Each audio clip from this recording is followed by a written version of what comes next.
রসুলকে পাথররা সালাম দিয়েছে। শুনেছি, জেনেছি, মেনেছি, শুনি নাই। শুনি নবীজি আরাম করছেন, আল্লাহর হুকুমে গাছ উঠে চলে এসেছে। জানি, মানি, বিশ্বাস করি, দেখি নাই।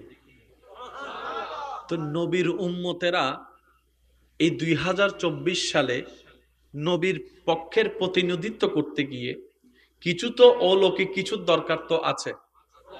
এখন আপনার আমার কাছে তো চাঁদ দুই ভাগ হওয়ার ঘটনা দেখানোর ক্ষমতা নাই। কেউ যদি জিজ্ঞেস করে তোমাদের ধর্মের স্পেশাল পাওয়ারটা কি, একটু দেখাও, আপনার আমার 14 গোষ্ঠীর পক্ষে চাঁদ দুই ভাগ করা সম্ভব নয়। ডুবন্ত সূর্যকে তোলা সম্ভব নয়। একটু জোরে বলেন না।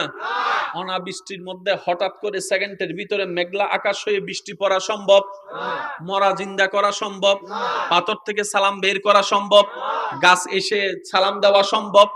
তো আমরা দেখাবো তো দেখাবো কি?